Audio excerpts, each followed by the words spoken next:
Hello students. तो आज का अपना टॉपिक है एनिमल टिश्यू। तो इसमें कह रहा है, पहले ही बता रखा है कि हम टिश्यू किसको बोलेंगे। ठीक है। तो टिश्यू कैसी ऑर्गेनाइजेशन है कि जो अपने मल्टी सेलुलर एनिमल्स हैं उन सब के अंदर एक ग्रुप रहता है सिमिलर सेल्स का, कि बहुत सारी सेल्स हैं, सिमिलर सेल हैं वो सारी की सारी।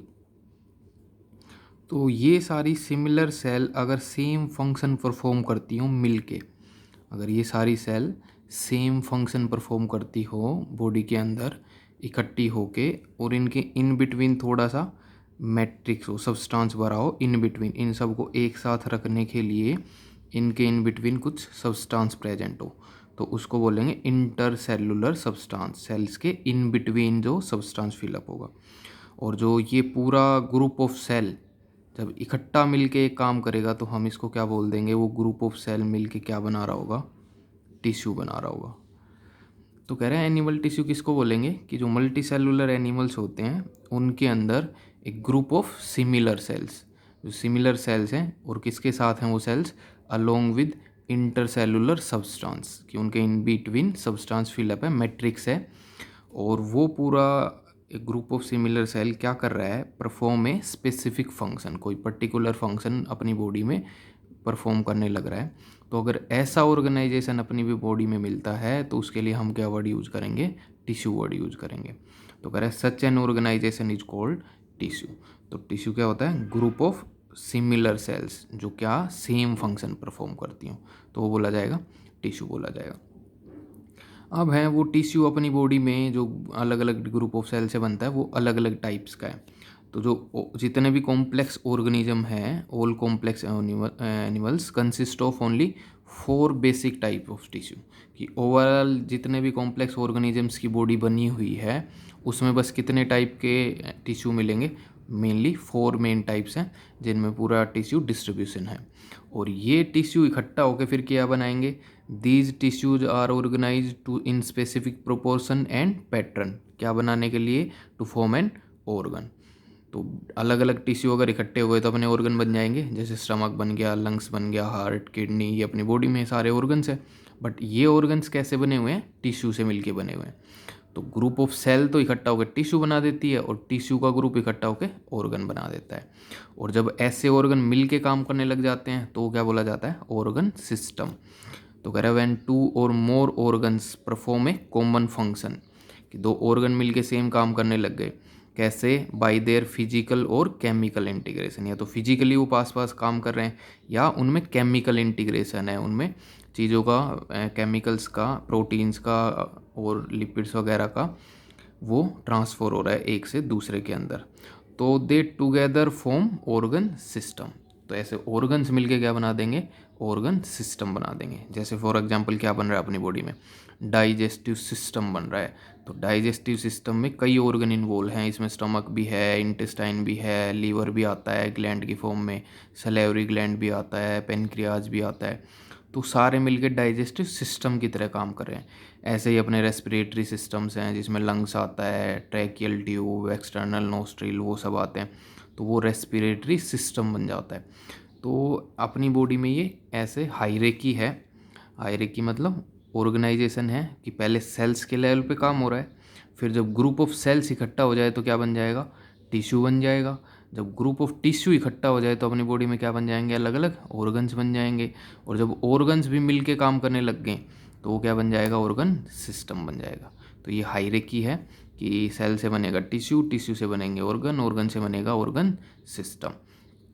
तो ये सारे क्या हैं, ये चारों split up the work in A way that enables division of labour, कि सारा अपनी बॉडी में ऐसे क्यों डिस्ट्रीब्यूटेड है, ताकि डिवीजन ऑफ लेबर, काम सबका बटा रहे, सब अपना काम इंडिविजुअली परफॉर्म कर पाएँ, and contribute to survival of the body as a whole, और पूरी बॉडी के ओवरऑल सर्वाइवल में ये सब अपना अपना रोल प्ले इंडिपेंडेंटली कर पाएँ। तो यही है टिश्यू के बारे में, कि टिश्यू बोलेंगे ग्रुप ऑफ सेल्स को, और ग्रुप ऑफ सेल्स इकट्ठा होकर टिश्यू बनाएंगी, फिर ऑर्गन बनेगा, फिर ऑर्गन सिस्टम बनेगा। तो मल्टी जो कॉम्प्लेक्स ऑर्गेनिज्म, हायर वर्टिब्रेट्स हैं कॉम्प्लेक्स, उनमें क्या मिलेगा, ऑर्गन सिस्टम। जैसे अपने ह्यूमंस में क्या रहता है, ऑर्गन सिस्टम प्रेजेंट होता है। तो ये इनका ऑर्गेनाइजेशन है, बेसिक है। अब आता है मेन एनिमल टिश्यू। तो हम बोले थे अलग अलग टाइप्स के हो सकते हैं एनिमल टिश्यू। तो ब्रॉडली जो एनिमल टिश्यू क्लासीफाई है वो कितने टाइप्स में क्लासीफाई है, मेनली 4 टाइप्स हैं एनिमल टिश्यू की। एक तो कैसा एनिमल टिश्यू मिलेगा, एपिथेलियल टिश्यू, यानी कि ये टिश्यू मतलब ग्रुप ऑफ सेल, वो ग्रुप ऑफ सेल जिसको हम उसका क्या नाम निकाल रहे हैं उस ग्रुप का, एपिथेलियल टिश्यू। दूसरा जो टिश्यू अपने अंदर प्रेजेंट मिलेगा वो कौन सा है, कनेक्टिव टिश्यू। उसके बाद एक और टिश्यू कौन सा है, मस्कुलर टिश्यू। और इसके अलावा कौन है, न्यूरल टिश्यू। तो ये सारे टिश्यू अलग अलग हैं, लेकिन ये मिल के अपना कोई पर्टिकुलर ऑर्गन बनाएंगे। वो पर्टिकुलर ऑर्गन्स बहुत सारे मिल के ऑर्गन सिस्टम बनाएंगे अपनी बॉडी के अंदर। तो अब मेनली इन चारों टिश्यूज़ को आपको अच्छे से याद करना है कि अपनी बॉडी के किस पार्ट में प्रेजेंट हैं, इनकी क्या क्या आगे फर्दर क्लासिफिकेशन है कि एपिथेलियल टिश्यू में क्या क्या टाइप्स हैं, कनेक्टिव में क्या क्या टाइप्स हैं, मस्कुलर कितने तरह का है, न्यूरल टिश्यू कहाँ डिस्ट्रीब्यूटेड है, क्या फंक्शनिंग करेगा। तो ये ब्रॉडली इनकी सब की आपको डिटेल्ड आनी चाहिए। तो अब मेन आपका टॉपिक चालू होता है एनिमल टिश्यू, और उसमें पहला टिश्यू जो आपको पढ़ना है वो कौन सा है, एपिथेलियल टिश्यू। ठीक है, तो पहला आता है एपिथेलियम टिश्यू। तो एपिथेलियल टिश्यू को जनरली हम क्या भी बोल देते हैं, एपिथेलियम। और एपिथेलियम बेसिकली अपनी बॉडी में क्या बनाने में रोल प्ले करती है, कवरिंग बनाने में रोल प्ले करती है। जैसे अपनी ये बाहर की स्किन है, तो ये स्किन में भी ये कौन सी अपना टिश्यू है, इसमें एपिथेलियल टिश्यू है, ये अपनी बाहर की कवरिंग बना रहा है। तो वो कवरिंग बनाता है बेसिकली। तो वो कवरिंग कहाँ बनाएगा, या तो जैसे ये अपने आउटर पार्ट पे बना रहा है, या अपनी बॉडी की अंदर वाली साइड भी फ्लूइड में।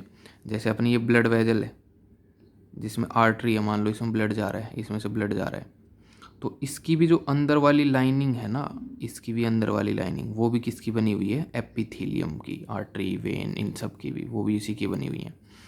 तो ये टिश्यू एपिथेलियल टिश्यू क्या होता है इसके पास, this tissue as a free surface. ये इसका फ्री सरफेस है जो फ्लूइड की तरफ प्रेजेंट है। या अपनी आउटर स्किन पे है, अब अपनी आउटर स्किन भी एपिथेलियल है, ये बाहर की साइड है, ये बाहर की तरफ फ्री सरफेस है। तो this tissue has a free surface which face either a body fluid, कि अगर वो एपिथेलियम अंदर की साइड है, जैसे ब्लड वेजल में, तो किसको फेस कर रही है, यहाँ फ्लूइड जा रहा है, उसको फेस कर रही है बॉडी फ्लूइड। या फिर वो किसको फेस करेगी, आउटसाइड एनवायरनमेंट को। जैसे अपनी बाहर स्किन है, ये भी एपिथेलियल टिश्यू है, ये किसको फेस करी है, आउटसाइड एनवायरनमेंट को। एंड दस क्या प्रोवाइड करेगी, ए कवरिंग और ए लाइनिंग। कवरिंग को क्या बोल देंगे, lining, for some part of the body. तो मेन एपिथेलियल टिश्यूज़ को बोलेंगे जो अपनी एपिथेलियल कवरिंग बनाती हैं। और वो अपनी एपिथेलियम कवरिंग जैसे स्किन पे हैं तो वो आउटसाइड एनवायरनमेंट को फेस कर रही है स्किन, अपनी एपिथेलियल टिश्यू। और जो एपिथेलियम अपने बॉडी के अंदर वाली साइड है वो किसको फेस करेंगी, बॉडी फ्लूइड्स को फेस करेंगी। जैसे आर्टरी में जो अंदर वाली आर्टरी की सबसे अंदर वाली लाइनिंग होती है वो किसकी बनी होती है, एपिथेलियम की बनी होती है। तो वो किसको फेस करेगी, यहाँ से जो ब्लड जा रहा है उसको फेस करेगी, बॉडी फ्लूइड है वो। तो ये बेसिक एक बात है एपिथेलियल टिश्यू के बारे में। अब आता है कि ब्रॉडली जो एपिथेलियल टिश्यू है उसको कितने टाइप्स में क्लासीफाई कर रखा है, बांट रखा है। तो मेन 2 तरह का एपिथेलियल टिश्यू बोला जाता है, सिंपल एपिथेलियम टिश्यू और कंपाउंड एपिथेलियम टिश्यू। तो जो सिंपल एपिथेलियम टिश्यू है, इसके अंदर जो एपिथेलियल लेयर मिलेगी वो कैसी मिलेगी, वो कितनी लेयर मिलेगी, ओनली सिंगल लेयर मिलेगी। कि मान लो ये वो एपिथेलियल लाइनिंग है, बट ये कैसी मिलेगी, बस सिंगल लाइनिंग मिलेंगी, ये सेल्स हैं बस एक ही लाइन अरेंज है। लेकिन अगर कंपाउंड एपिथेलियम आ गया तो यही जो लाइनिंग हम बोल रहे हैं सिंगल ऐसे एक कवरिंग मिलनी थी, उसकी जगह ये कैसी हो जाएगी, मल्टीपल हो जाएगी, एक से ज़्यादा लाइनिंग मिलेंगी। ऐसे एक से ज़्यादा बार आ गया रिपीट। तो इन दोनों में बेसिकली यही डिफरेंस है, सिंपल एपिथेलियम में और कंपाउंड एपिथेलियम है। अब ये दोनों ही आगे आगे अच्छे से डिस्कस करने हैं, इनके ही पार्ट्स डिस्कस करने हैं। तो पहले बेसिक पॉइंट है, याद होना चाहिए कि सिंपल एपिथेलियम में जो एपिथेलियम, कौन सी एपिथेलियम होगी, वो एपिथेलियम जो किससे बनी हुई है, compose of a single layer, बस सिंगल लेयर ऑफ सेल्स हैं वो मिलकर उस टिश्यू को बना देते हैं, वो टिश्यू अपना पर्टिकुलर फंक्शन कर रहा है। लेकिन अगर कंपाउंड एपिथेलियम हो गया तो सिंगल लाइनिंग की जगह मल्टीपल लेयर्स आ जाएंगी, सेल लेयर्स, और वो मिलके पूरे टिश्यू की तरह काम कर रहा होगा, कंपाउंड एपिथेलियम की तरह काम कर रहा होगा। तो ये कंपाउंड एपिथेलियम है, इसको और भी क्या बोलते हैं, stratified epithelium, stratified epithelium. Stratified कि मल्टीपल लेयर्स हैं उसके अंदर। तो अब ये लिख रखा है सिंपल एपिथेलियम कि simple epithelium is composed of, किसका बना हुआ है, of a single layer of cell, एक की लेयर मिलेगी बस। और वो कैसे फंक्शन करेगी, function as a lining, lining बनाएगी, बट कहाँ, बॉडी के इनर पार्ट्स में। For function as a lining for body cavities, body के अंदर जो केविटीज होती हैं, डक्ट्स के अंदर जो लाइनिंग बनती है, या उसके अलावा जो अपनी ट्यूब्स प्रेजेंट है अलग अलग उनके अंदर। ठीक है, उसके बाद